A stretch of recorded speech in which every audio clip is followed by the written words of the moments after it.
Welcome to episode 241 of the Thunder Underground podcast. Trent and Jason here as always. And this week we've got Scott Bond and Gary Wofford of Outlaw Devils joining us. I'm pumped. I'm psyched. Let's do it. Yeah, we got a good long interview with both of them about what they're working on and the music they've got coming. We've also got a song from them here as well. Some other music too. But before we get into that, we need to let you know that we are sponsored by MedFarm and DEB Concerts. MedFarm is a dispensary located in Broken Arrow, Oklahoma at 24683 East Highway 51. They've got a huge selection. Get in there, check them out. If you need to get your medical card, they've also got a doctor on site every Friday and Saturday from 11 a.m. to 1 p.m. And if you tell them that Thunder Underground sent you, they'll give you 10% off your order, which is really cool. They're always offering other discounts on products, so if you follow them on social media, you won't miss that. MedFarm, that's PHARM, on Facebook, Instagram, MedFarmOK. Their website is medfarmok.com. And their slogan is Cannabis with a Cause, because 30% of their proceeds are going to build no-kill animal shelters right here in Oklahoma. Right? That's awesome. Yeah, that's badass. They're getting close, too. They've already bought land and a building, and now they're just working on getting it set up. So looking forward to that here in 2020. And also here, I saw here in just a couple weeks, December 15th is their 1-year anniversary. Nice. And they've been a sponsor of us for almost that whole time. They started beginning of January of this year, so huge thank you to them for that. Yeah, very appreciative. Honored. Of course. Also, DEB Concerts, longtime sponsor here of our podcast, who we love. They keep bringing in kick-ass concerts to downtown Tulsa and to Rocklahoma and to the BOK Center. Well, that's downtown Tulsa. But IDL. Yeah, most of the shows IDL, BOK Center. Yeah, most of the shows at the IDL. But we mentioned the BOK because they brought in Snoop Dogg and Nelly this past spring, which is really cool. It's not shabby. Yeah, to see them bringing in that level of that's right. artists to an arena level. So hopefully we see more of that in 2020. But the IDL is their specialty.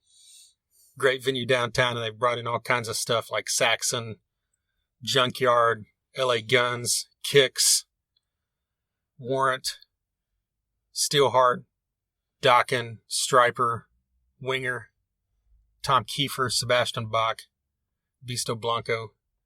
A great last in line recently. A great list of people, and they keep bringing in great bands. And also, they have been booking the D&B processing stage in the Roadhouse section of Rocklahoma the last 2 years. And that announcement with the whole Rocklahoma lineup will be coming soon, which will include all the bands that are playing the Roadhouse stage, which is included in the past: Slaughter, Bisto Blanco, Ace Frehley, Lita Ford, Solidify, Rocket Science, The Normandies, Poster Child, Zen Hipster, and just many more. So we're looking forward to all that coming up soon for Rocklahoma 2020, which is Memorial Day weekend. And we'll tell you all about that when we find out. But huge thank you to DB Concerts, and they'll have more announcements coming soon. I can't wait. Hell yeah. So before we get into anything, let's just play some new music. What do you think about that? Yeah. So there's a new band called Silverthorne. Okay. Which features Brian Tichy on drums. Awesome. If you've listened to rock music for longer than 30 goddamn years. Yeah, I'd say longer than a week in your life, you've likely heard a song, or you've probably been to a show that this man was the drummer for. Exactly. And here's something, like I was going to ask you, when you told me about, hey, we're going to do this and play this song and this and that and the other, I went to this band. I just wanted to know. I've known, Brian Tichy. I've known that name for years. So I just kind of wanted to see what this band was like. But then I'm like thinking, what is Brian Tichy from? Like, what can I name them all? And I don't know that you can. No. I mean, I know the ones that just pop up into my head, excuse me. White Snake, Pride and Glory. and I like, it's like one of those things where there's so much, you just can't even think of it. Yeah. It's like when you watch Billy on the Street and he runs up to people and says, name 3 black people, and people can't do it. Yeah, exactly. It's like, what? Exactly. Why'd you got to go to that? Why'd you have to go to black people? Because that's one of the things he does. I know. I'm just giving you. Or he'll say, name 3 white girls or name 3 Jewish people. You know, and it's like, no one can. And it's like so easy when you're not put on the spot. You know. Which, by the way, that show is fucking amazing. Yeah, I love that it's on Netflix, so I can finally exactly binge this, which I've been doing. Billy Eichner is a fucking genius. I love that show. Anyways, but yeah, I mean, that was a tangent if there ever was. Yeah, one. no Anyways, shit. But yeah, I mean, fucking Billy Idol. See, oh, goddamn, I totally forgot about that. What? And one that's up there for me pretty high, Slash the Snake Pit. He was in that. Wasn't he White Lion? Was that White Lion? Well, who was the drummer for White Lion? God dang, put me on the spot. Wasn't it like? Maybe it was, because I remember thinking that night you say that Pride and Glory was half a White Lion was Zakk Wylde. Yeah, I mean, I don't.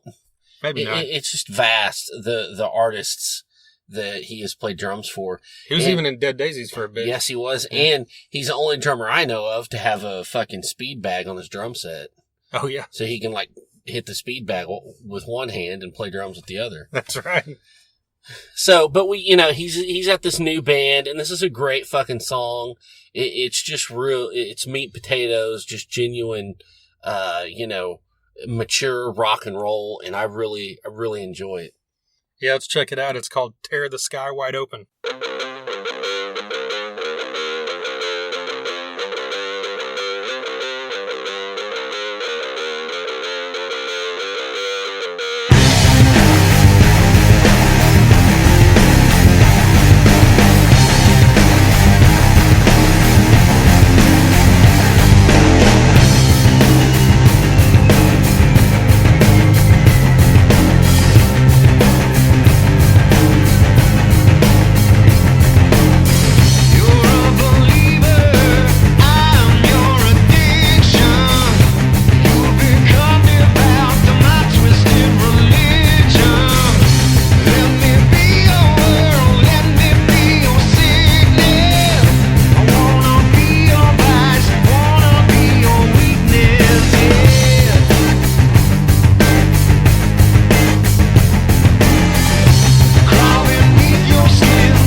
Tear the Sky Wide Open, a new track from the brand new band Silverthorn. That's a 3-piece.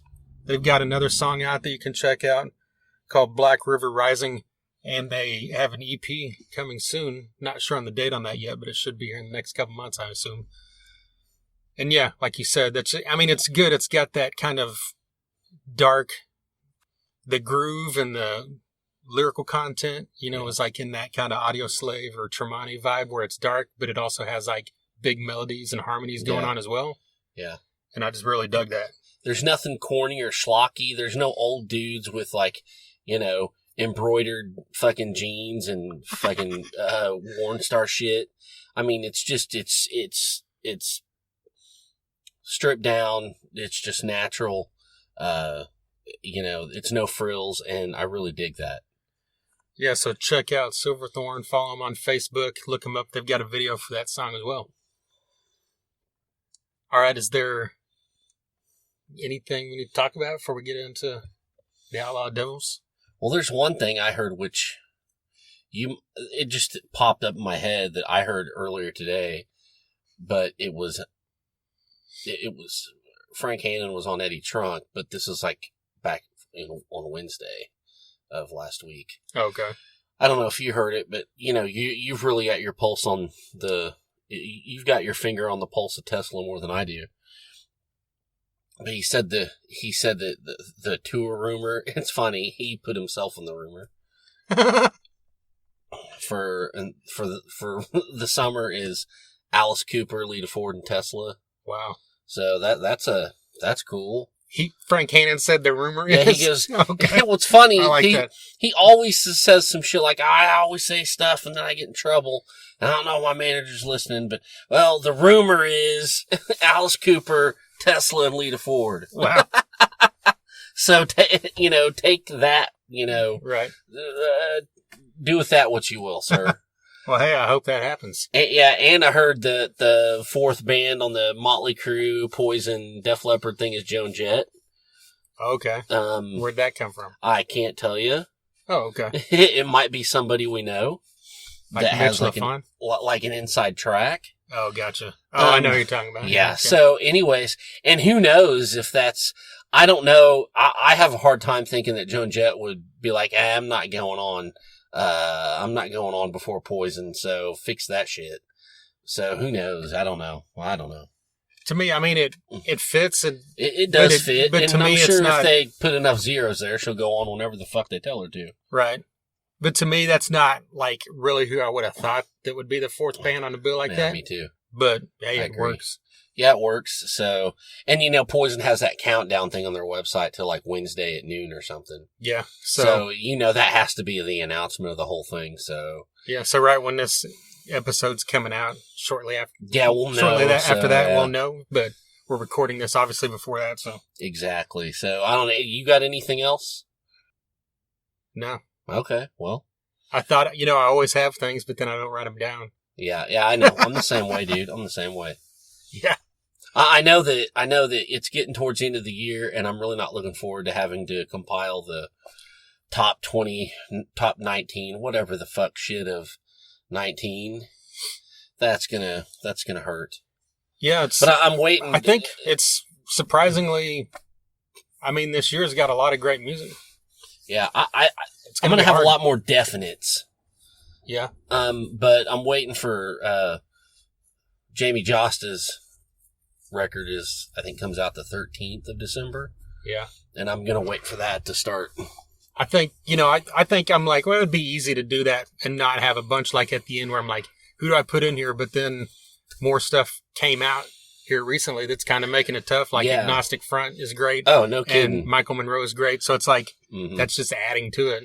Yeah, I agree. So it's like, that Child Bites the same kind of way for me and Haunt and, not Haunt, Hysteria. Those records really grabbed me late in the game. Yeah. So I don't know, I don't know what it's going to be interesting. Yeah. And the other thing is there's, I need to go back. Like I started the list, early on and then kind of dropped off a bit, but there's albums that I liked when they came out and then kind of didn't listen to again. Like Whitesnake's album. And I listened to it last week and I'm like, this is fucking great. Yeah. And so it's like, I'll probably have to revisit a few albums just to check.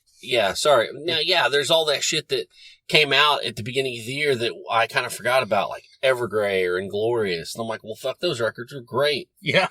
I'm not a huge Dream Theater fan, but I really enjoyed that new record because it was like shorter and it was funner to listen to. And I don't know. I don't know where it's going to go.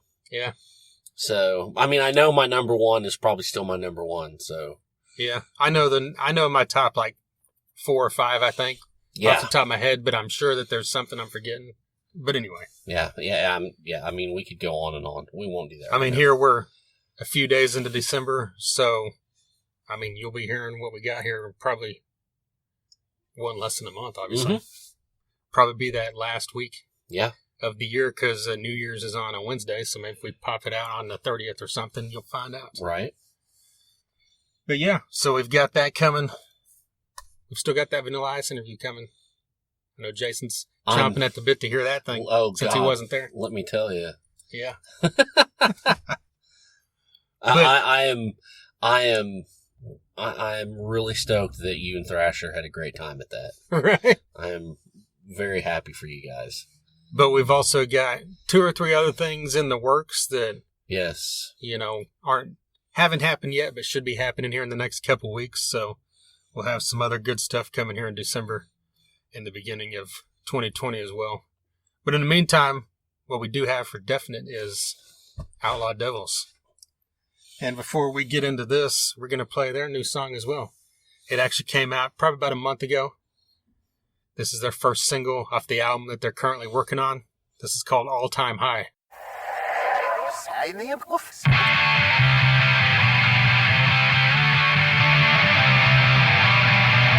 Shut up!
Get to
All-Time High from Outlaw Devils. That's their debut song off their forthcoming debut album. They're currently right in the middle of recording that thing. They've been doing that for the past month or so, and they've still got a bit to go. And you're going to hear all about that here coming up very shortly. Got the chance to go over to the studio area where they're recording this thing with Mr. Sid Falk. Yeah, of Overkill fame. Yeah, he was actually on this podcast way early on. Way back. Yeah, and I believe it was episode 22, 23. Something like that. It was a 2-part episode. 2-parter. And it was a great one. Talked about all kinds of great stuff, but that's been, over 4 years ago now. That's insane, isn't it? When you think about it. And now he is producing the Outlaw Devils album, and Scott and Gary talk all about working with him and all about how this band came together, what they've got going on, and all that great stuff. Think we should just jump into this now? Yeah, just roll the thing. All right, here's Scott Bond and Gary Wofford of Outlaw Devils.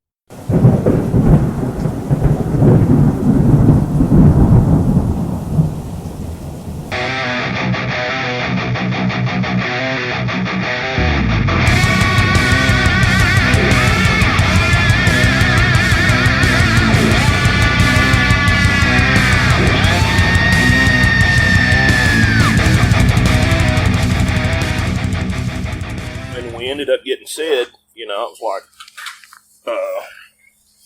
I guess we're recording in Tulsa. That's kind of one of my questions. Like, well, I figured that was the decision to make Tulsa. Yeah, well, and he moved from Houston to here. Okay. I used to live here like my entire life until like 88. Yeah, he left in 88 and I left in 89. Oh, okay. We were actually in a band together 81. Long time ago. Mm-hmm. And then we both went separate directions, and we actually crossed each other twice overseas. Once in Italy and once in Kosovo. But we crossed ships in the freaking night. Didn't know the other one was even there. Yeah. Just found out later on. Yeah, found out after he got back, and so. But when he moved, because you spent, 18 years? Yeah. And then, Italy? And then another 2 in the Army, so almost 20. Almost 20 years. So, but yeah, when he moved back to the States, we kind of reconnected is when we found out. And he was in Houston. And when he decided to move back to Tulsa, because I didn't know anybody in the music business in Houston. I know some club owners and shit down there, but that's it. I mean, I don't know anybody else. And I know assloads of people here. Mm-hmm. I know more people here than I do in Dallas, and I've been in Dallas 30 years. Yeah. But the music scene in Dallas has changed so much from what it was when I first moved there. I moved there because I couldn't make any more money here, and now I can't make any money there. Mm-hmm. So and that's why I went to touring overseas and shit, and doing the hired gun shit and the country tours and all that shit. You can't make any money in Dallas either now. So it's like, fuck, I guess I'm, if I want to keep fucking playing drums, I better figure out something to do because, playing local ain't working. Yeah. You mentioned you guys 30 years ago. Now what was it that brought you back together at this point and in hooking up with the other 2 guys? Those. Mortgage payments. I don't know. It's we still got to pay the bills, so we got to do something. But like I said, I always liked the way that he wrote back in the day, and I figured that he hadn't lost that ability. So we had been talking for a couple of years online about doing something, and when he decided to move back, it was like, okay, well, it's time at this point. And so he and I started, and we're still writing all the material for the album. Of course, the single is out on DSN Music. The next single will be coming out probably right after the first of the year. It's almost done. But, it was, I wanted to do something. Death Grip wasn't it's on indefinite hiatus. And I had been in about a year and a half long MS relapse, to where I spent 90% of my time in bed. And I was kind of coming out of that, new medications, new treatments, and so it was time, to make something happen. And my bass player from Rough Justice, Rob Tate, is with us here in this band, and he was moving back from Arizona. He'd been out there for a year or so. So it was like, all right, well, I'm going to call Rob and see if, he wants what he thinks about doing, a new project. And of course he was ready to go. And all I had to do was go, hey dude, you want it? Yeah. And that's about how quick that happened. But it took us a little longer to find our second guitar player, lead vocalist, because me personally, and Gary agreed when we sat down and talked about it, we didn't want a singer that just sang. We wanted to go with kind of the classic Kiss lineup. We wanted a 4-piece. We wanted we wanted a singer to play guitar. We wanted, that's kind of what we were looking toward. And, we talked to a lot of different people and got quite a few different demos in, but nothing really, nothing, because we run everything in front of Sid, and nothing really stood out to any of us. And my old bass player from Rough Justice years and years ago in the 90s had introduced me to a singer that he had used to work with back in the day. And we talked online a couple times, hadn't actually met him yet. But I thought, I wonder what Jerry's doing, So I contacted Jerry and said, hey, this is what we're doing. This is what, I think it'd be something you'd be interested in doing. So we sent him the scratch tracks, and he, demoed a vocal track back. And we were like, We just kind of all sat around looking at each other for a day, and then went, you know what? I think this is what we're looking for. So we brought him up. It's just a couple of weeks after we decided to go ahead and bring him on, and we basically told him we'll do the single, and if that works out, then we'll all get together and look and see if this is something all four of us want to do going forward. And he did such a good job on the single. It was a no-brainer for us all to go, yeah, let's do this. So he fits really well. He's a very eccentric personality, which you probably noticed on the video. He's kind of different. And we can say that that's the G-rated version of that. He's special. Yeah, he's special. And the reason we say that is because he's just crazy. He's a nasty motherfucker. Of course, he's a nasty motherfucker. And they don't call me Nasty G for nothing. His nickname was Nasty G, and Jerry's nickname was J Nasty, long before they ever met. And I'm a drummer, so we already know I'm different. And Rob, he's just, Rob the Butcher's Tate. He ended. It's where he ended up with that nickname. He's a bass player. He's a bass player. So yeah, it's been. We've been here in the studio. We actually started recording October 1st. Is when we started, actually recording the whole album. And then the first single was released at like 12:05 in the morning, Halloween, which was a calculated thing from the label. That's what they wanted to do. Mm-hmm. So, and it's the same label that Death Grip was with. So I contacted Glenn there at the label and kind of told him what I had in mind. He's like, yeah, put it together, send us send it to us, and we'll see what happens. Yeah. And so I sent him the demos, and he took it, into the boardroom, into the meeting, and come back and said, "Yeah, everybody fucking loves it. Let's go." I'm like, shit, okay. And so here's, call Scott, who is their A&R director for DSN, and he'd give me all the contract information, and I could go through percentages and shit with him, and we could work out what we wanted to do. And so that's how we ended up back at DSN. So it's it's been a good partnership for us so far.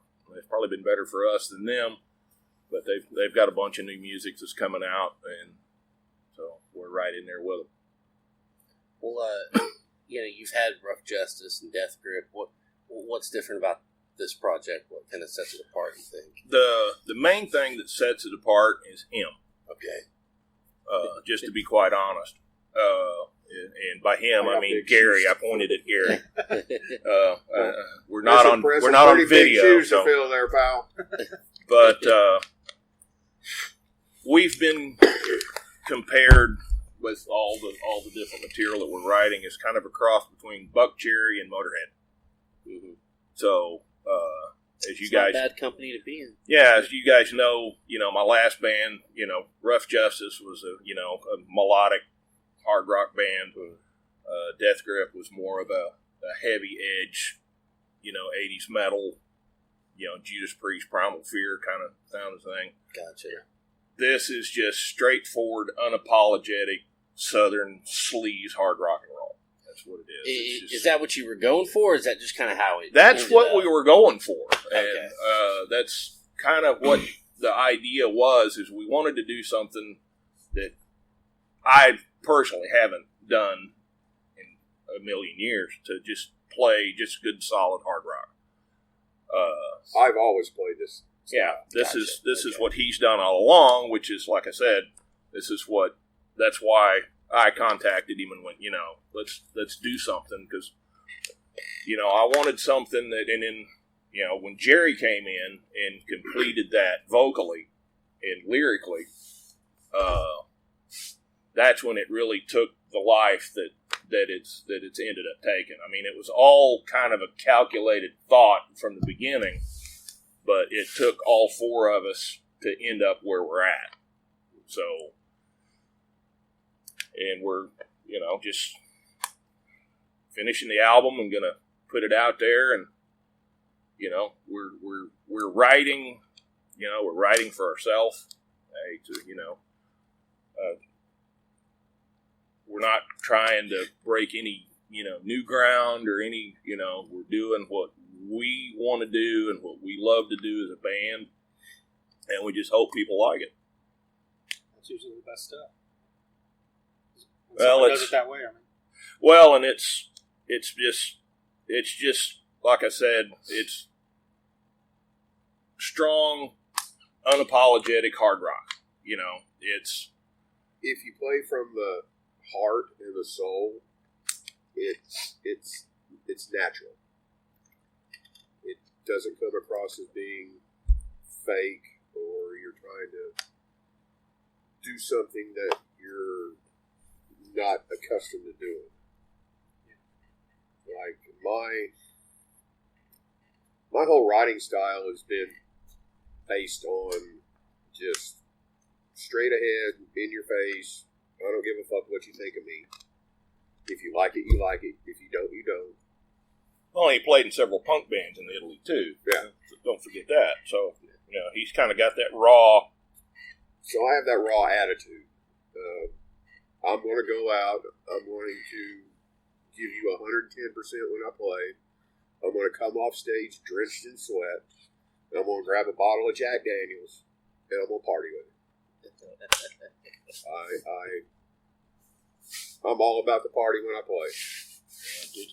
Jerry said when he first heard the demos, our singer, he said, it reminds me of Jaeger with a fireball chaser. Is what he said it reminded him of.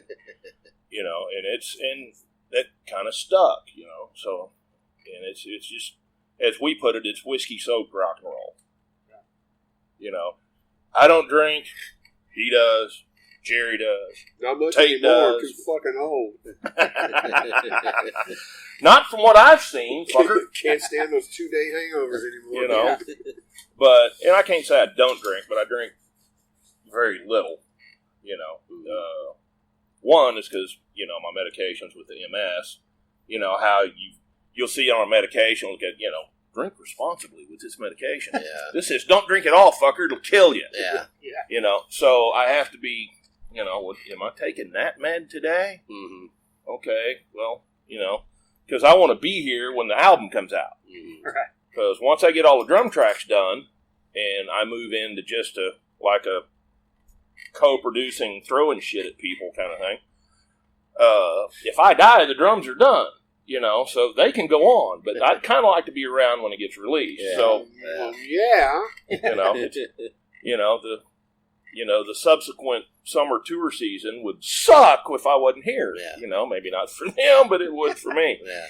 So, you know, the band's going, you know, shows are going to start, you know, in the summer season, whether I'm here or not. So, I definitely want to be here. So obviously the plan is to get the album out before summer, or do you have It's, time you're shooting for? yeah, the label would like to have it by the end of April, because that way we can kind of hit the summer concert season on with our feet in the ground and something to support, and, you know, so, and we're already looking at different agencies and so forth to start that booking process, even though we're still in the writing process. So, I hope to make it back out to Rocklahoma again this year. You know, I've missed the last 2 years now. Haven't played out there. Didn't play 18 or 19. So,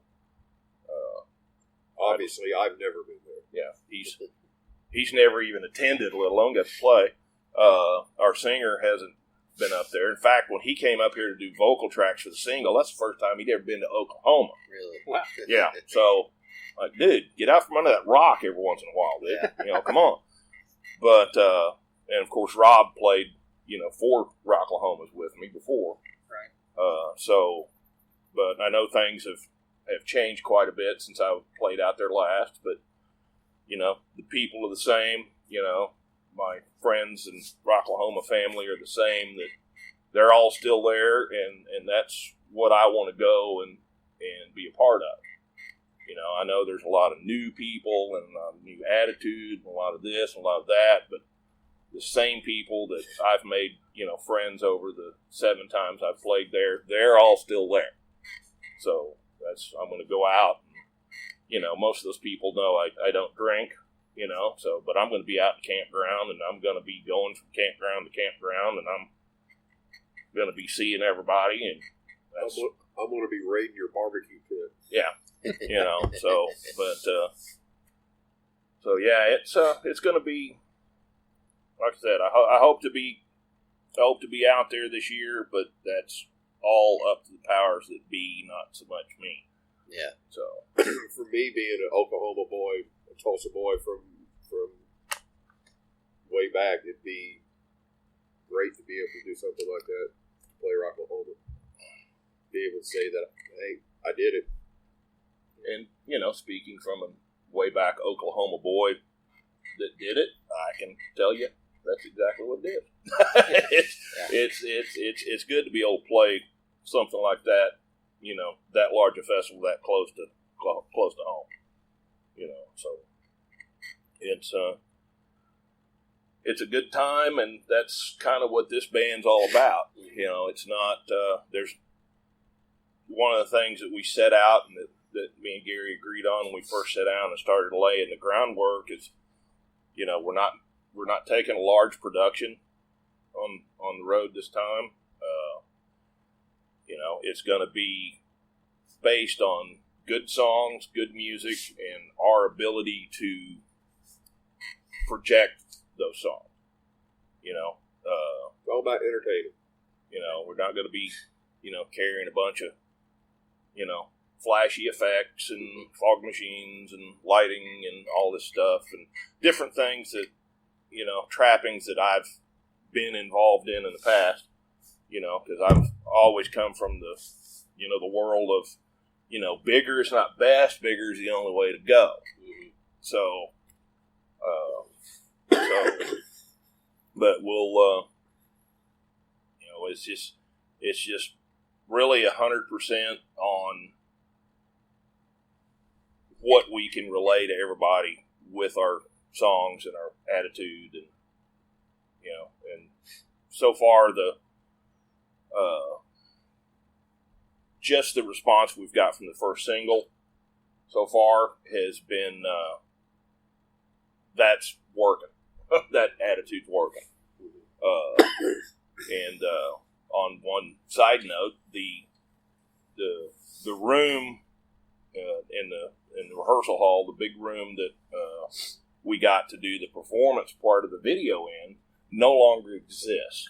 The tornado that tore through Dallas while I was still up here last month, that rehearsal studio took a direct hit.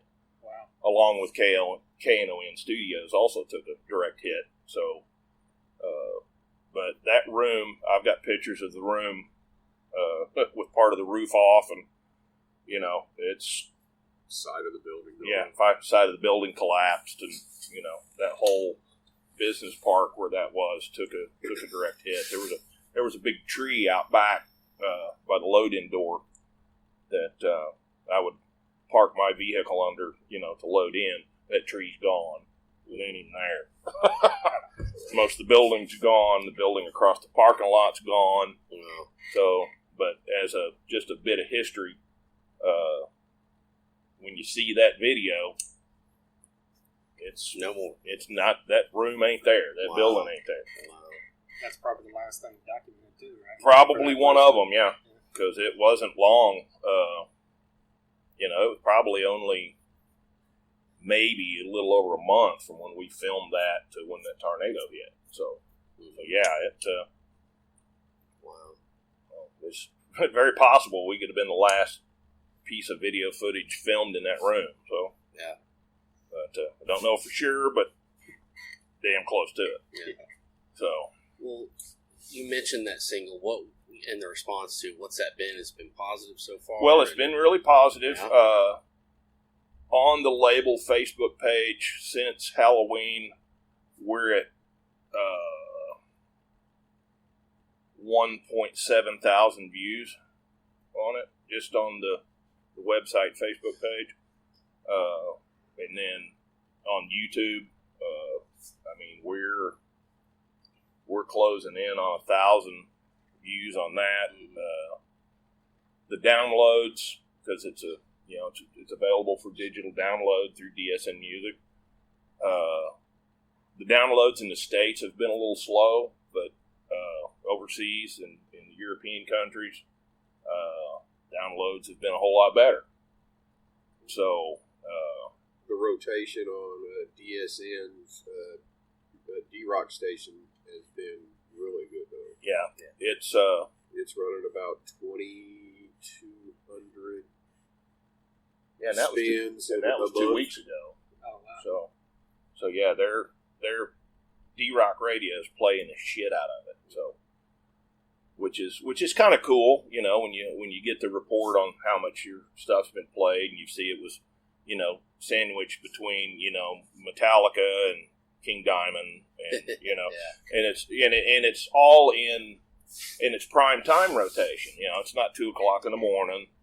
It's we're getting drive time in the morning and in the evening and lunch, and we're getting a lot of airplay, and it's been sent out to over 200 radio stations worldwide. So I haven't got the reports on what it's been played in a lot of the markets yet, because it's it's not even Thanksgiving yet. So It's been. I won't get a full report for 90 days Yeah. from Halloween. So, and we'll get that quarterly report and see how well that's doing. But it's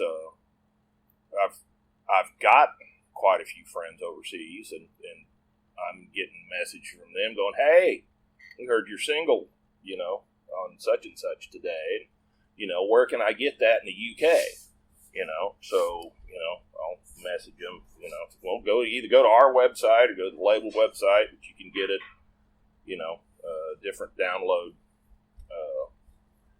places in Europe and in Asia and all the different places, because they're all monetized to their currency. Instead of having to dick with trying to download it off of Amazon US or something. So it has been played on Mercury Radio in Greece. And Materiale Resistente in Padova, Italy. Yeah, I was going to say what was the Italy one, but that would be more your... Yeah. He's a hell of an Italian cook, by the way. After spending 20 years in Italy, this fucker makes some good Italian food. I can vouch for that, straight up. So I think I've gained weight. I did since I've been almost up here. make it on MasterChef. So. Really? Oh, yeah. Yeah. I almost died from a hand grenade, too, but so I'm still here. I did a tryout in San Antonio and passed the first thing, the taste test. Went back to the camera interview, and when I get really, really nervous, I have a speech impediment. I start stuttering a lot. And they started talking to me, and I just... nothing was making sense, and I was like, well, I guess I kind of blew my chance probably. And they said, thank you, and sent me on. But yeah, I picked up a few skills. I can whip out some mean pasta. Well, talk about working with Sid and having a producer that's a drummer. Oh, Lord.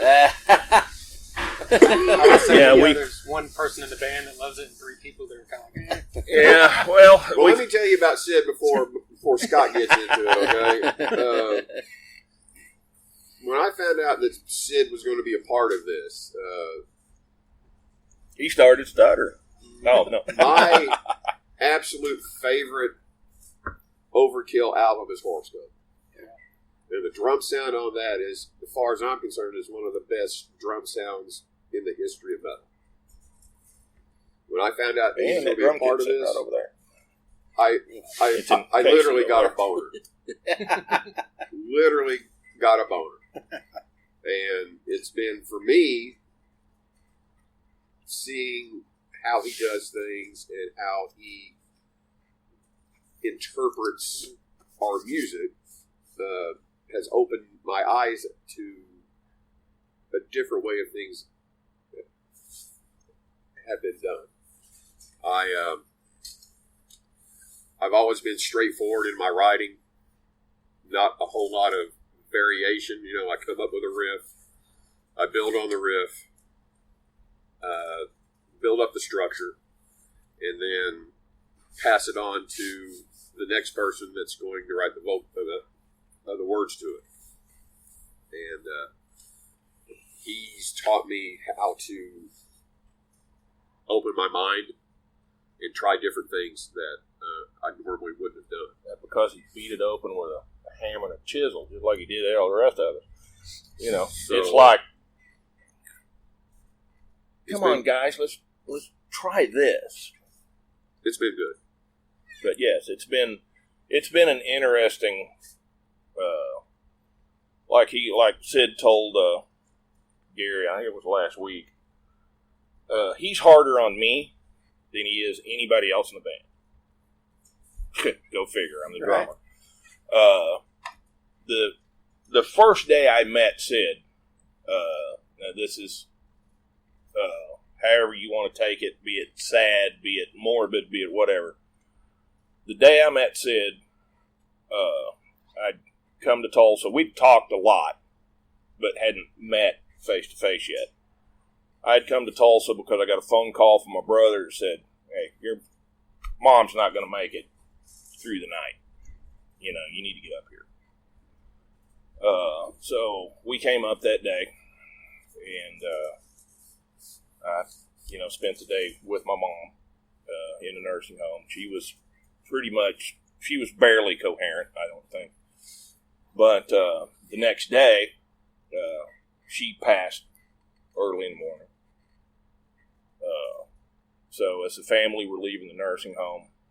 Myself and my oldest nephew, we stayed behind with her, and I actually helped, put my mother on the gurney and put her in the hearse to take her to the funeral home. And that was in Claremore. And right after that, not feeling too awful hot anyway, I called Sid and said, "Hey, are you at the studio?" He goes, Yeah, I'm up here. I said, "Well," I kind of need to just be away for a little bit. Come on up. So I came up, and we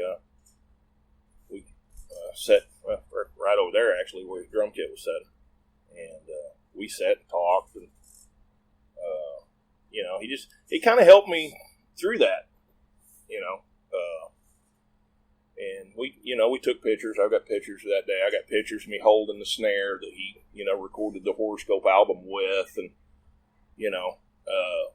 but that was kind of a real bonding time for me and Sid.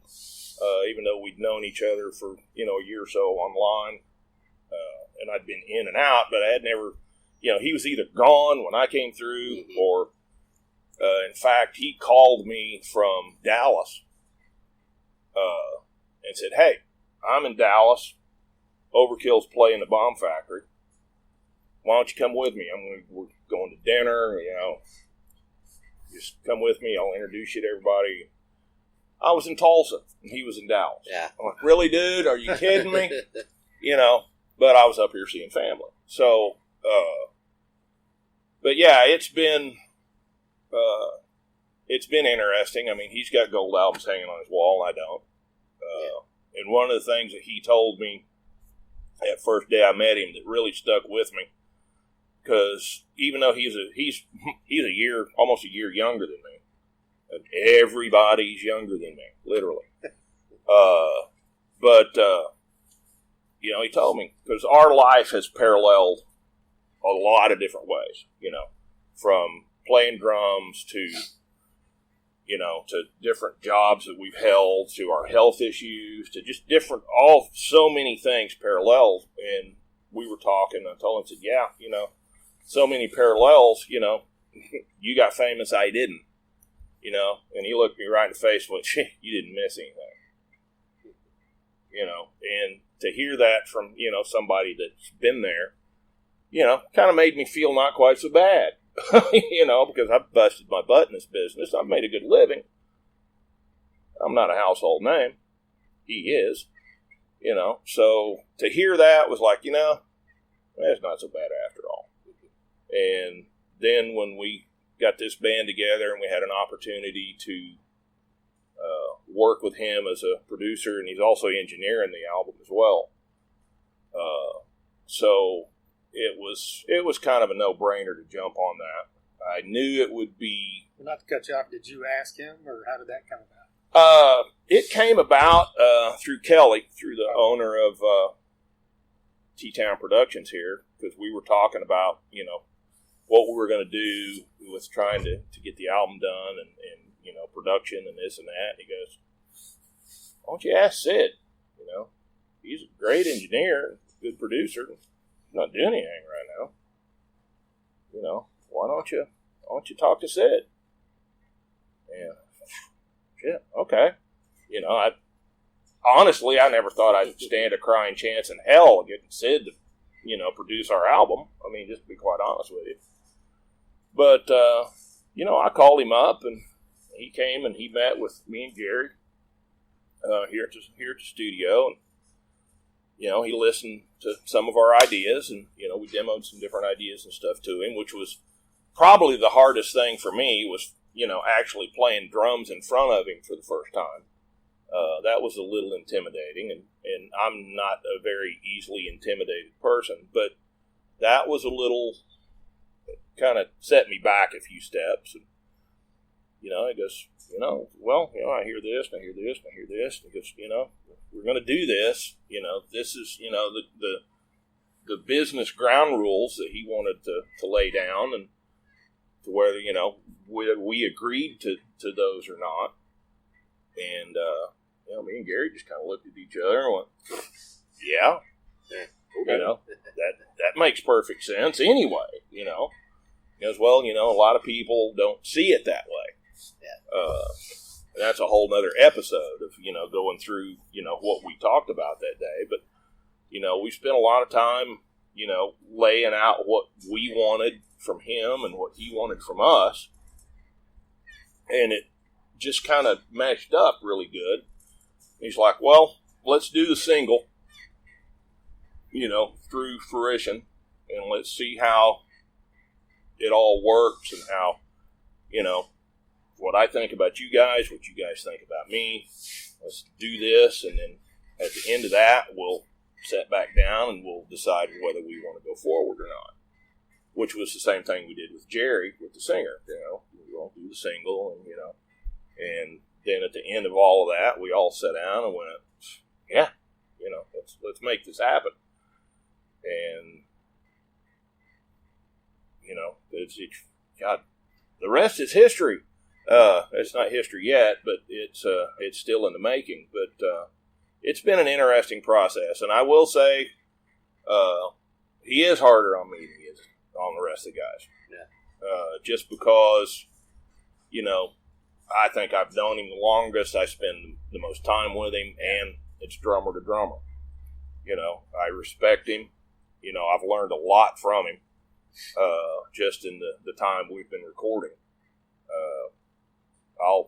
At the end of the day, I'll look at Gary and go, yeah, I had a 45-minute, gold album drum lesson today that I couldn't have afforded to pay for any other way, and so I listen a lot. We all listen a lot because he's, there's probably only been one or two thoughts that he's had on what we're doing that we haven't adopted and moved forward with. Because at the end of the day, it's all about making the music the best it can be. It's not about, I'm not playing the drums to these songs to feed my ego. I'm playing them to the songs and to what's, the best for the songs. And, Gary's doing the same thing as far as guitar parts and so forth. It's all about making the best album we can make at this point in our life. And it's actually coming along really, really well. I'm proud of the single. And I don't even think it's the strongest of the songs that we've written. It just happened to be the one that we finished first and, thought, okay, this is one we want to concentrate on and make a good single. But some of the stuff that we've put together since then is just phenomenal. Boy, that wind's kicking up out there, isn't it? But I thought the building farted there for a minute. But as the wind comes whipping down the plain. Yeah, but it's been very interesting and at the same time a bit disturbing because it's because I'm hard on myself anyway. Always have been, and then to have Sid be as hard on me as he is. And then Gary's sitting over here, when I can't remember shit from one point to the next going, what the fuck are you doing? But, or to hear Sid come through the talkback mic into the drum booth going, what the fuck was that, dummy? In his, strong Danish accent. And I'll politely, flip him off and go, can you feel this, Sid? Can you, because you can't see me from the board, but we can hear one another. So can you feel this? Can you feel my finger in the air? So, but we give each other a lot of shit every day. Because like I said, I've been here pretty much 7 days a week working on this thing. So I've spent a lot of time with Mr. Sid Falk. And, we both have weird personalities, and we both give each other shit all day long. But you know, it's a pleasantly disturbing experience. It's probably the best way to put it. Nice. I just still have a boner about it. Well, keep it away from me. Thank you. Well, you've put, like you said, that's almost 2 months of time that you've been here every day playing drums. Like, does it feel good to be able to take your time on this? Because a lot of people do albums and rush them 3 weeks or whatever, and you're It tracking does, everything, you know? and We're doing things a lot unconventional. Yeah.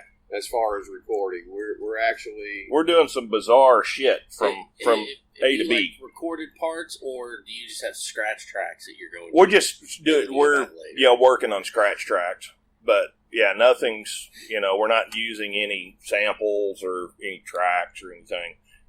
Everything we're recording to is shit we've played.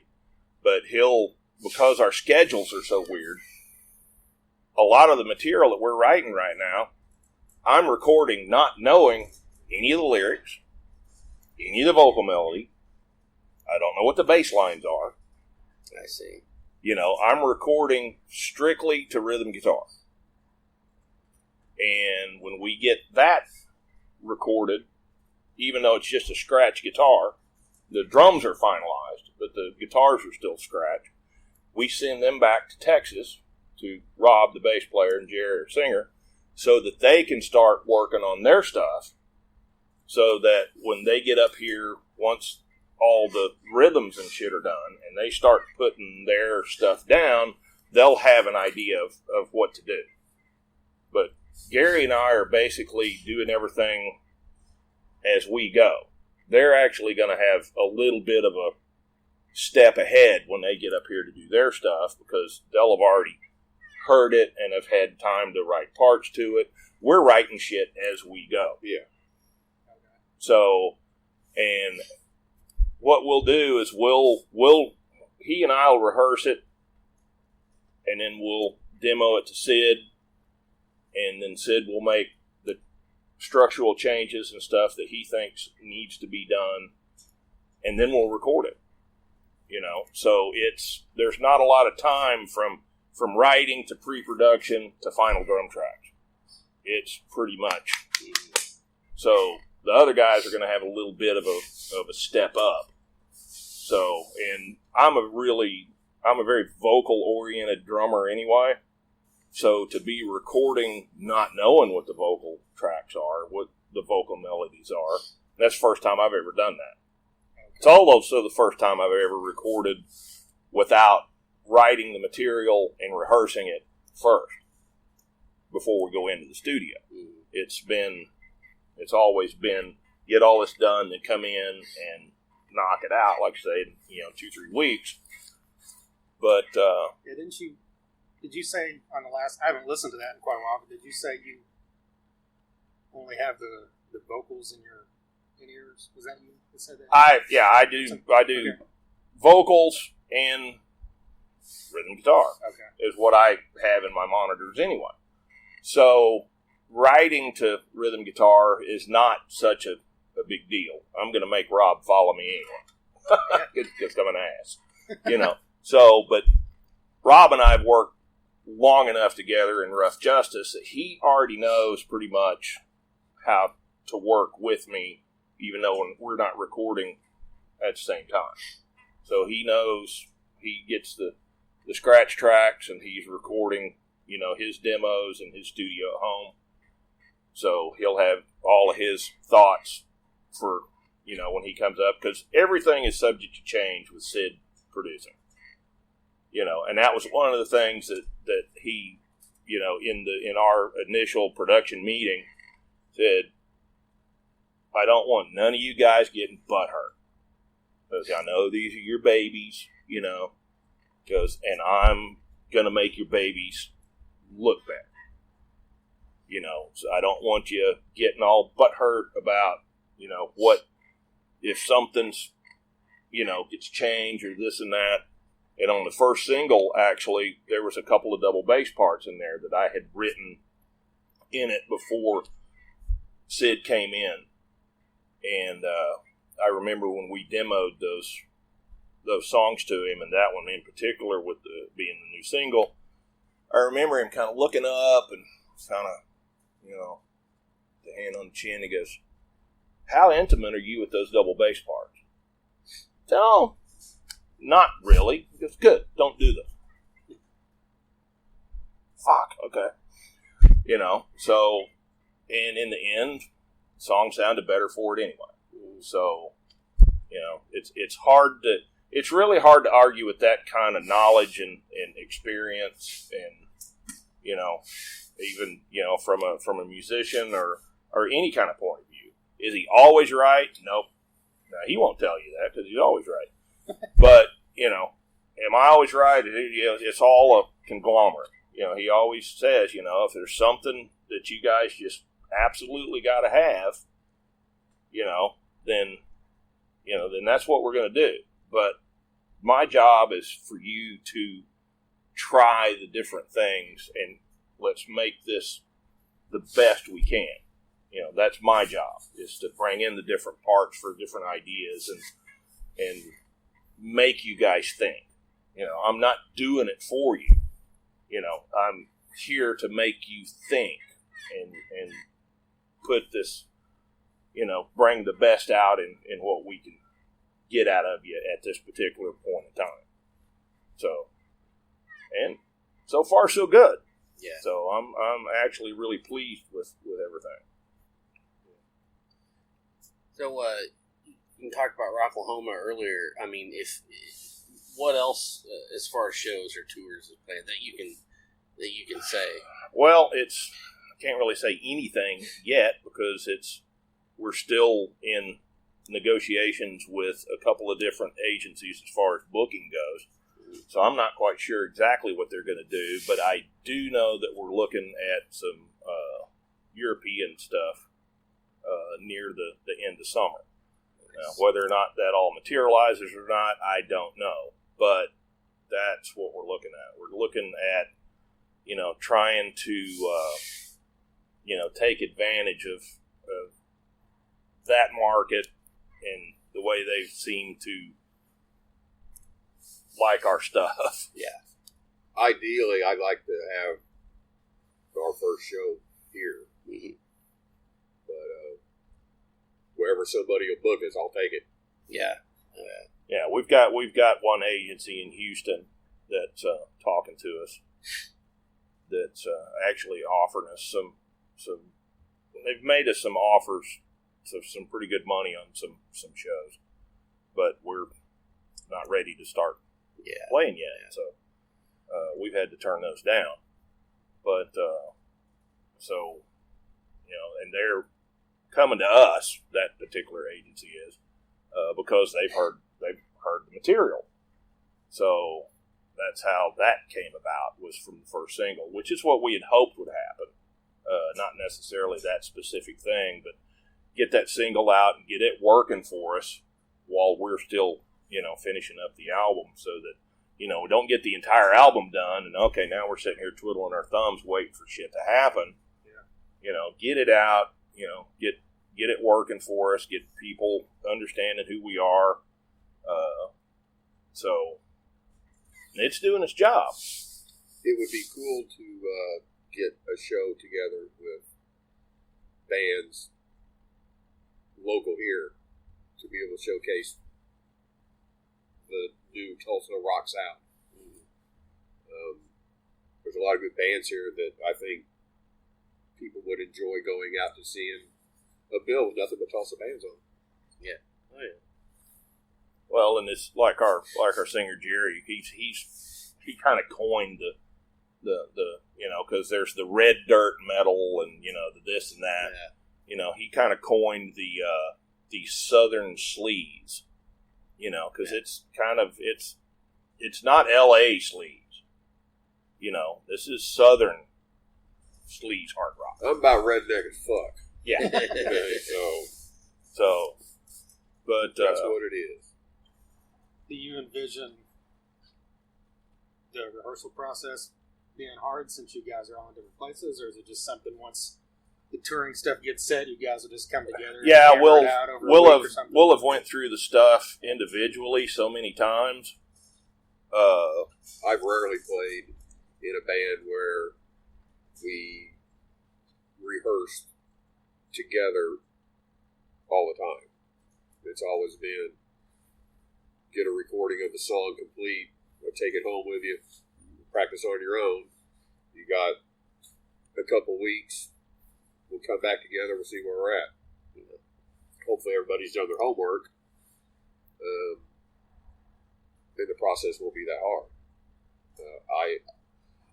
I would like to be able to get together all the time and play, but people got day jobs. Logistics are logistics, Yeah. and I'm the travel monkey road dog of the bunch, so I go where I'm needed, So it's I'll be rehearsing, with Rob, on bass and drums, and I'm in Dallas, and of course Jerry, he's also a guitar player, so he's we'll probably do some rehearsing at my studio at home. Is he in Dallas or where? Yeah, he's in Dallas. He actually lives on the same street I do. We're only but we're 9 miles apart. Mm-hmm. I'm in North Dallas and he's in Mid Dallas. But we're on the same road pretty much, which was quite ironic. Of all the areas in Dallas that we could have lit. I mean, you'd have to go down the street I actually live on to the main street, which is 7 lanes wide, and turn and go all the way down, turn left again, 9 miles away, and I'm at his house. It's just right there. So, but yeah, it's a little different. But it's we've got so many people, and I hate myself if I didn't mention it. We've got so many people here in Tulsa that believe in us and that are helping us out. Like Kelly with T-Town. He's providing, backline drum kit for me. Don Sloan has been providing amplification for Gary. There's all these, and there's more than I can even go through and list. But from little things to major things, so many people are helping us out that believe in what we're doing and want to see us succeed as much as we can. Now, do we have any, delusions of grandeur of being the next big thing? Hell no, we don't. But just want to get out and have fun. Yeah. Would it piss us off if it happened? No. But we don't have any we're going to be we're all too old for that thought process. Too old to be famous. Yeah, well, but never too old to be infamous. Yeah, right. Yeah. Well, you don't have to be an icon to be iconic. So it's just something that, and it's the way I've looked at my music career, my entire over 40-year career. I didn't set out to be rich and famous. I set out to make a living doing what I want to do. I don't want to have to work a day job. I don't want to have to punch a time clock, scare the fuck out of me. I can't. Being in the studio to me is actually too much like a day job. Mm-hmm. I'm a road musician. But, coming here every day and working with Sid and, playing drums every day, that's great. But it's a means to me to get back on the road is what it is. When I come in from Sand Springs where we're staying, I stop at the same Quick Trip every day on the way in, like I would if I was going to work. These guys know me. Shit, when did this happen? I'm not a studio cat. I'm a road musician. But in order for me to get back on the road and get this band on the road, I have to do my due diligence in the studio. Yeah. So it's been enjoyable, but it's also been a pain in my ass. Because I'm just not a big fan of being in the studio. But, it's what you do. So. Well, you mentioned all the groups here in Tulsa. You're from the area. You're here. But then you live in Dallas, and the other two guys are in Texas. So, what would you call this? Would you call this band a Tulsa band, or would you call this band a mixture of Oklahoma and Texas? We're Or someone kind asked of you where you're from? we're kind of a crossbreed, Yeah. Just like I've been all over the world. between the two of us, we've covered probably 3/4 of the Earth's surface anyway. But as far as the Tulsa band, Dallas band, it's if you can't tell by my cross Okie Texan accent, which makes my voice text, it hates me. I have to check it before I send it because it can come up with some weird shit. Siri don't understand shit anyway. Yeah. So, but it's, we're proud to be from both, and as far as the founding members of the band, which are me and Gary, we're both from Tulsa, Right. So in fact, when he first got back to Tulsa and I came up here for us to start writing songs, we went back to the very spot where we took a promo picture in the band that we were in 39 years ago and took a picture of me and him in our same poses 39 years later. Nice. So, which was quite fucking comical. Albeit probably 100 pounds heavier. Oh yeah, yeah. And that's just me. That ain't counting you. But yeah, it was, and we had to search it out because it'd been so long ago. What was that band called? Flight. Okay. It was a high school band that I had in Sepulpa that did a few things in town.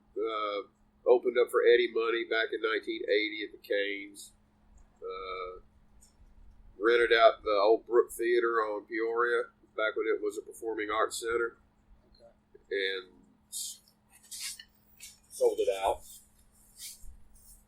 Actually sold them out of beer before we even went on stage, and they thought we were going to have a riot. The drummer in that band decided he wanted to move on and do something else. So Scott came in. We did something for a few months, just rehearsed really, and the lead singer of that band decided that they wanted to tell him that Scott, you're never going to make it in the music business because you're too old, and he was 21 at the time. And he was like, well, you know what? Fuck you. And he quit.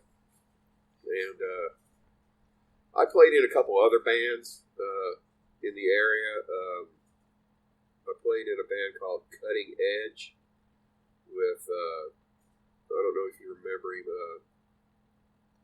Dane Barrett, who was a drummer for Sweating Bullets. Okay. And I think he played with Under the Gun for a while.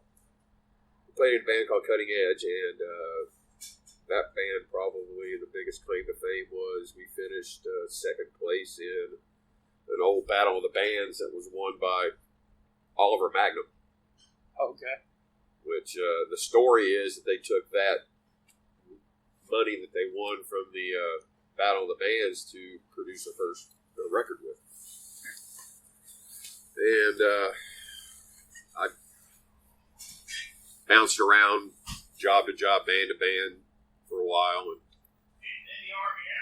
ended up deciding I wasn't going anywhere in life, so I joined the Army. I stopped playing because I was in the Army, and it was something else that I was doing with my life, and I ended up at one of my assignments in Italy, and I ran into some guys in the airborne unit there that were musicians, and decided to get a band together, and that band ended up doing some shows on bass, doing the 4th of July festivals for the Italian community and the military community there.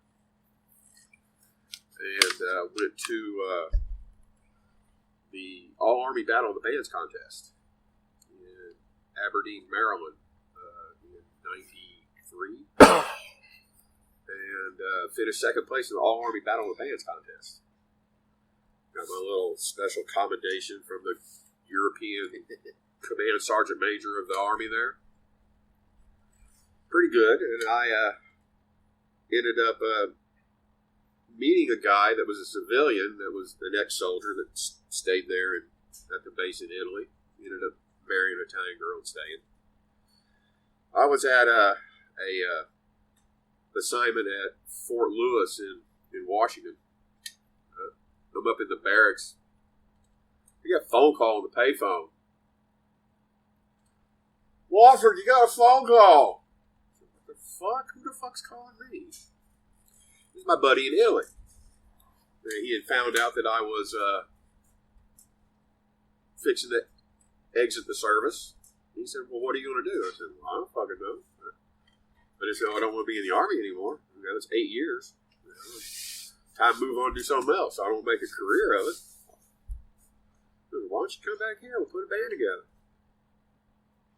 I said, you know what? Why the fuck not?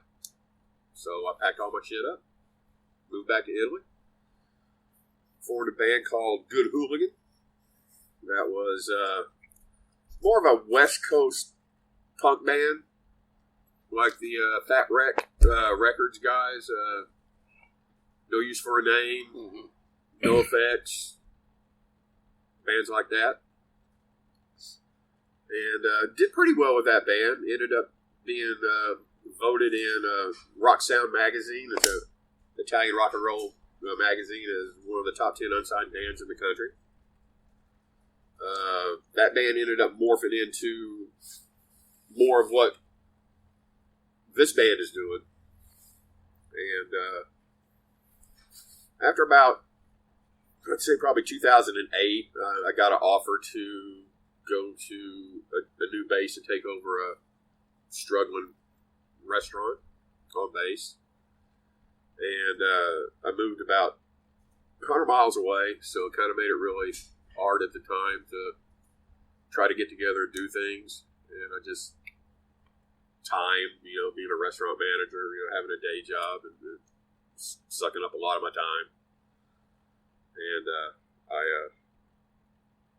just lost the interest in playing. Just didn't want to play out live, didn't want to write songs anymore, just play guitar for myself, have fun like that. Well, Scott gives me a call, and the rest is history. Yeah. I said, you know what? This is something that you've not done, this style of music. It'd be a good experience for you. It'd be a good experience for me. It's time to start doing something. And we introduced the band live online, March 31st this year? Yeah, something like that. So we've covered a lot of ground since, just March to now. Yeah. As far as the business end is concerned, we haven't made a big noise, doing live shows or anything. But as far as the laying the groundwork and signing, I was looking at a label in Germany. I was looking at DSN. I was looking at another label. Laying all the proper groundwork, publishing and copyrights and, deciding, what we wanted to do and what label we wanted to go with and who could do us the most good, and getting all of the business aspect of the project done first, to make sure that if we were able to get anything going, we wouldn't get screwed, So I think we've made a lot of ground, but once we started writing and recording and so forth, that's now, that's, to me, it's taken a lot of time. But in the scheme of actually writing and recording a quality album, we're, as Sid said, we're making great time. Yeah. And If he says we're making great time, then okay, I'm going to go with that. So, what was really cool was Saturday night at the oh yeah, I forgot about that. Our rare night off at the Vixen and the Iron Maiden show. There were a lot of people there that hadn't seen either one of us in 30 plus years. Yeah, every time I turned around, somebody was grabbing me, going, "What the fuck are you doing here?" I'm like, can I leave Dallas? Holy crap! I ain't seen you in forever. What are you doing? I'm up here recording an album. Really? I haven't seen you. I know. I've been working 7 days a week. And we actually worked earlier that day. So it wasn't like we had that whole day off. Well, who's playing with you? Well, motherfucking Gary over there. Oh, Gary, fuck! what the fuck? I haven't seen him in years. So it was, and I have to tell this story because he's not going to. No, well, I don't know. Yeah. We're standing out front. He's smoking a cigarette. And we're standing in the, the chained off smoking area there at IDL Ballroom. Mm-hmm. And this blonde-headed girl walks up to Gary and goes, "Hey, I hate to be that guy. I'm going to be that guy. Man, I'm going to be that guy." Straight out told me, I'm going to be that guy. And bums a cigarette off of him. Well, I had bought some Iron Maiden stuff at the T-shirt booth, and I didn't want to carry it around, so I'd gone to the car to put it in the car. And this all happened while I was gone. But you continue that story because it's a good story. So I'm talking to this girl, and I look down at her jacket, and it has the Iron Maidens and Courtney on it, and the light bulb went off in my fucking head. And I went, "Oh, so yes, you are that guy." So we bonded over a cigarette and shot the shit. And of course, for those of you that are not following on, yes, that was Courtney Cox from the Iron Maidens that bummed a cigarette off of Gary. And it was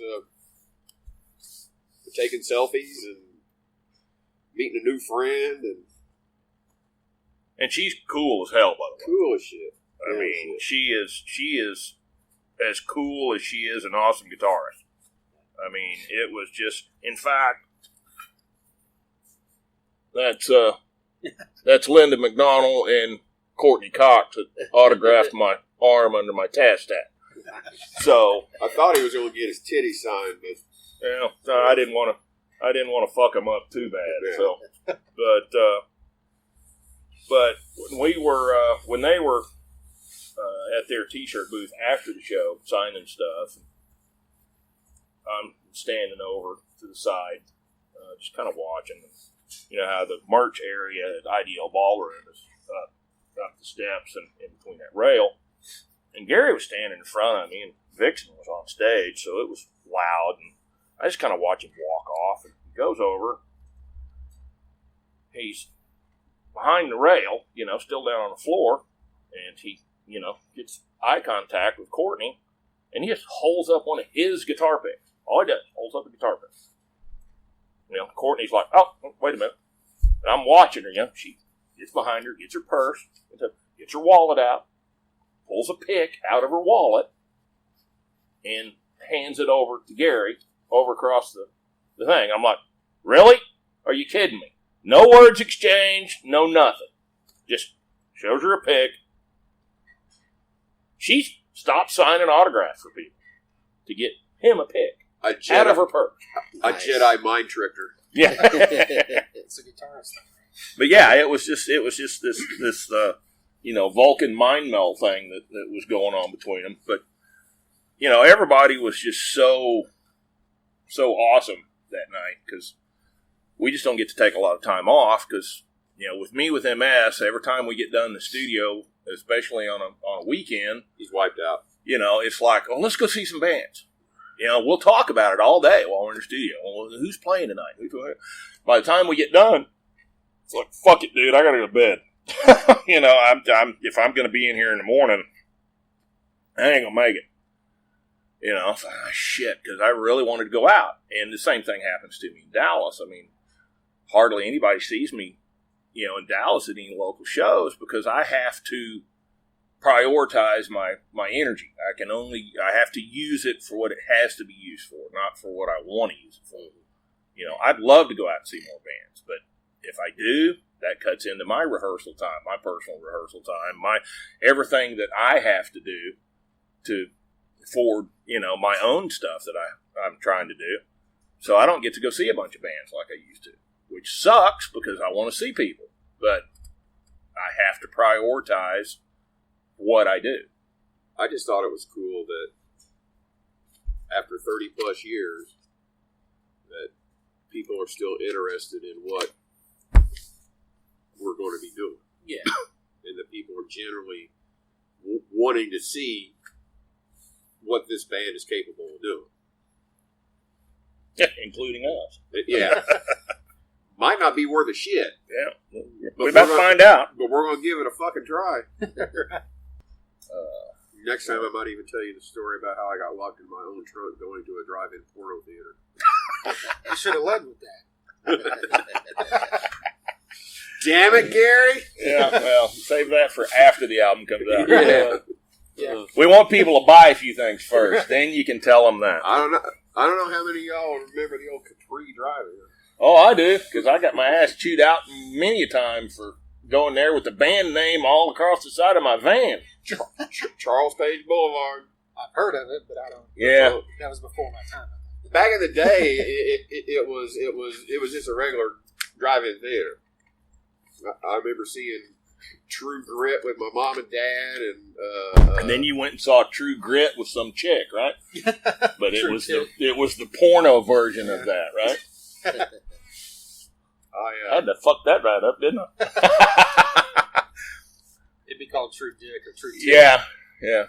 No, that's like going to True the Disney. Clip. There you go. Yeah, going to the Disney. Go see the Disney movies. Go see Pocahontas, and then you turn around. The porn version comes out. It's Poker Anus. Yeah. It's like, really? But yeah, I remember there was one called Pump Fiction. Pump Fiction. Yeah, Forrest Hump. That's a classic. I haven't seen that one. But Very Yeah, much right. so. Yeah, right. I probably have. Yeah. Knowing that I'm a connoisseur. Yeah. Dude, you ain't got nothing on Bobby Alonzo. My old bass player, the original bass player from Rough Justice. Oh, I don't know. Because he actually got us. They don't call me Nasty G for nothing. Yeah, well, because just a bit of porn and band trivia for everybody. so The guy that handled our merchandise in the original Rough Justice and during the No Justice, No Peace tour,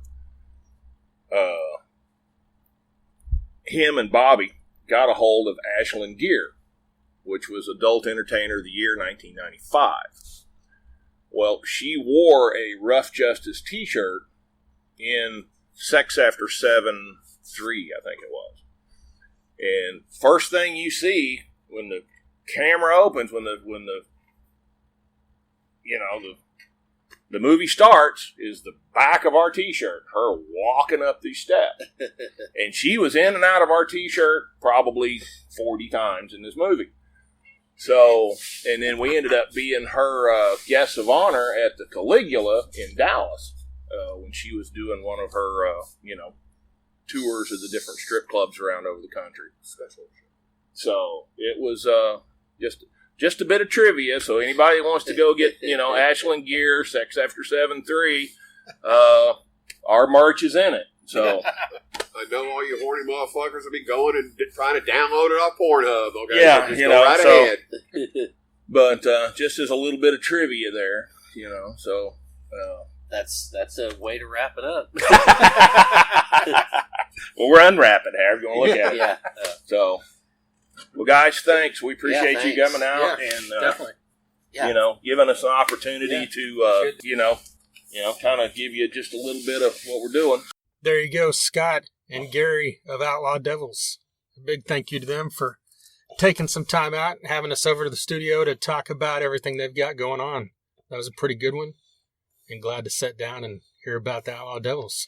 Yeah, always some good stories. So definitely. Yeah. Speaking of, I mean, we alluded to it there early on in that one, I think, but Scott was on this podcast earlier, and it's been quite a while now. It was episode 73. Yeah, it was when Death Grip was going. Yeah. And he had that coming soon, and now that episode actually featured Mike DiPetrillo of Driver as well, who's been on this podcast 4 times, I think now, or maybe 5. But anyway, so go check those episodes out. Like we mentioned before the interview, Sid Falk, who you heard a lot about in that interview, was on this podcast as well, and he had a lot of great stuff to talk about. And he recently had surgery, and so we hope he's doing great. Oh, definitely. Yeah, he's had some health issues in recent years, but he keeps going strong because the man is the definition of a badass. That's right. Yeah.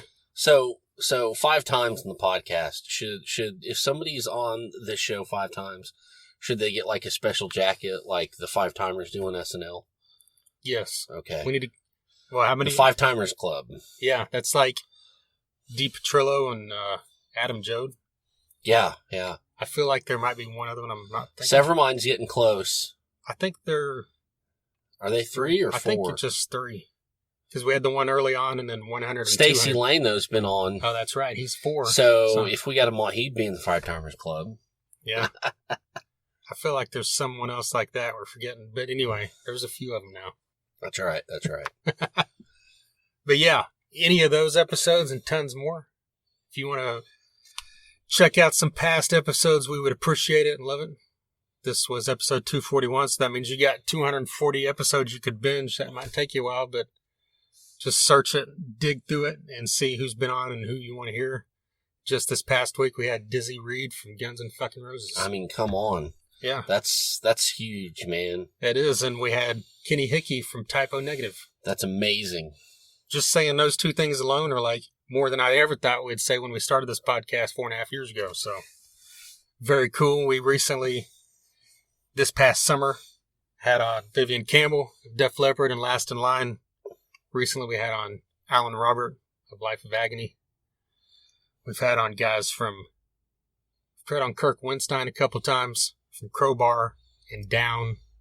We've had on guys from Sons of Texas, Shinedown, Dave Elfson from Megadeth, Bruce Kulick, who used to be in Kiss. He's now in Grand Funk Railroad, and he's also in a battle with his brother. Oh, man. Who Jason likes to talk about. God, go look that up. Right. If you want to be entertained. Yeah. Shit. We've also had on guys from Warrant, Firehouse, Europe, Dokken, Great White, Junkyard Kicks. We've had on some heavy stuff like Seven Dust. I Hate God. Jimmy Bower's been on here, who's been in several bands you know and love, like I Hate God, Down, Superjoint. We've also had on Steven Taylor from both Superjoint and Philip H. and Selmo and the Illegals. Hell yeah. Yeah, and just many, many more. So go back, dig through that, soundcloud.com/Thunder-Underground. Mixcloud, iTunes, Google Music, TuneIn, Stitcher. You can also listen to everything off our website at thethunderunderground.com. Follow us on Facebook, Instagram, and Twitter. And get on YouTube and subscribe. It's at The Thunder Underground.